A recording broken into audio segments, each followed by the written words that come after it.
Hey, Miss Payne. So today my presentation will include a brief biological information on Theodore Roethke, also along with his writing career, writing style, and two pieces of his writings. So first we have the biography slide. Theodore Hubner Roethke was born on May 25th, 1908 in Saginaw, Michigan. During his childhood, he would spend most of his time helping his father and uncle in the greenhouse, such as weeding crops or gathering moss. And this is where most of his writings would center around as he started to embrace nature here. Moving on to his education, Roethke attended the University of Michigan and graduated in 1929. Initially, he pursued a career in law due to his mother's expectations, but eventually he would give up on law school to pursue a master's degree in literature at Harvard. From there, he would begin teaching English at Lafayette College and would go on to teach poetry at 4 different colleges: the University of Michigan, Pennsylvania State University, Bennington College, and lastly, the University of Washington. He passed away on August 1st, 1963, by having a heart attack while swimming, which was really unfortunate. Secondly, we have his writing career. Theodore Roethke was a competent man at a very young age.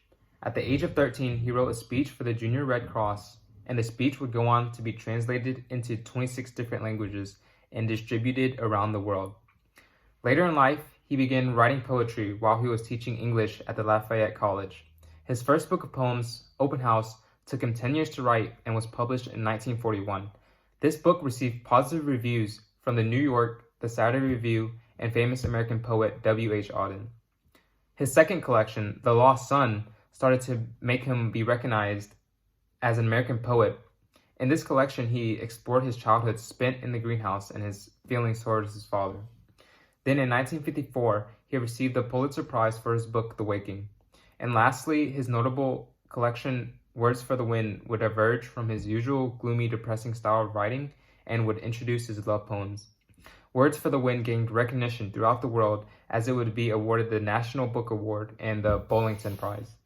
Moving on to the writing style slide, when Theodore first started writing poetry, he was actually accused as a conscious imitator by Genevieve Labelle because he would try to imitate other poets' styles so much. However, by the time he published his second book, he had developed his own style, a gloomy mood with self-reflection and growth. In his poems, Roethke often reflected on his unstable life, expressing his growth as a person and what knowledge he gained from those hardships. Roethke also incorporated vivid imagery of nature in his poems to present different emotions and add depth and color to his poems. And as for the structure of his poems, they would range anywhere from fixed rhyme patterns to free verse. For the influences, Theodore Roethke drew inspirations from the poets he admired and read in his life, such as Wordsworth, W.H. Auden, Whitman, and Yeats.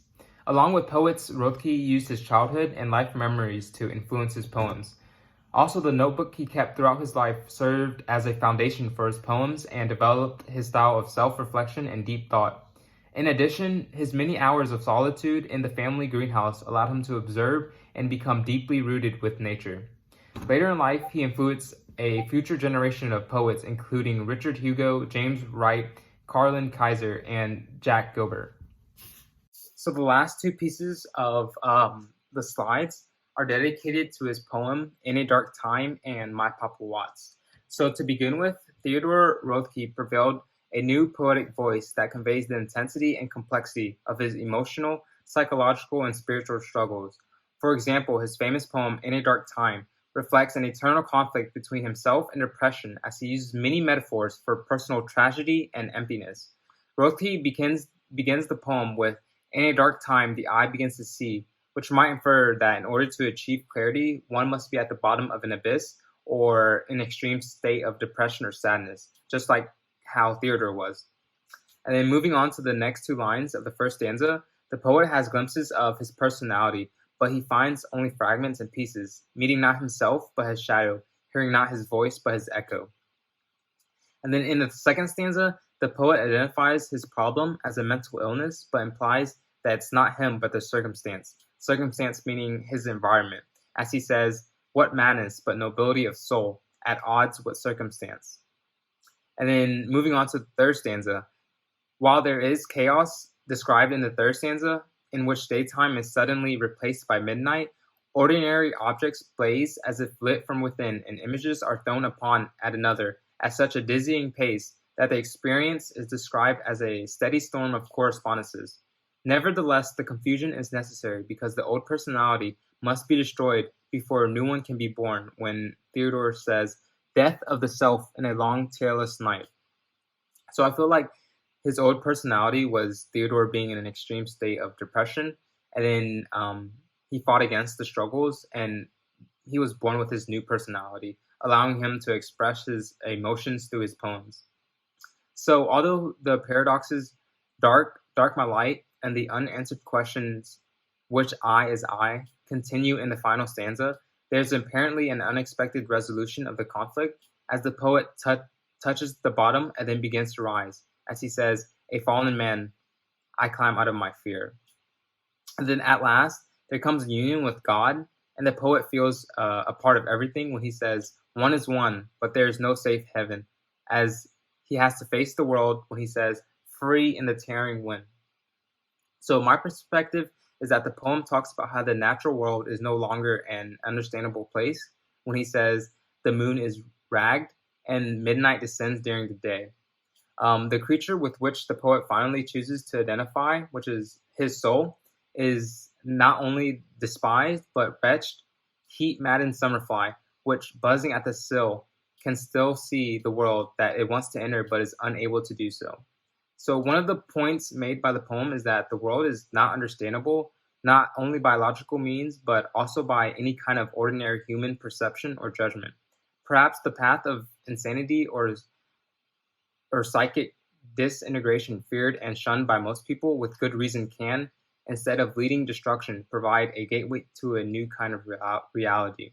So essentially, I feel like this is a suicide note by someone who has already decided against it.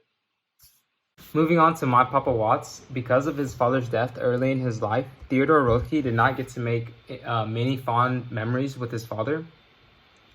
In his poem, My Papa Watts, Roethke recalls one of the few memories he has with his father. The poem structure is a simple A-B rhyme pattern because it's being told by Roethke as a child. The poem is centered around Roethke and his father's Watts, which is a ballroom dance performed by a couple. The dance holds a positive connotation, which might infer that this memory is a positive interaction between the two. In the first stanza, the readers are introduced to an alcoholic father, as the whiskey on his breath can make a small boy dizzy.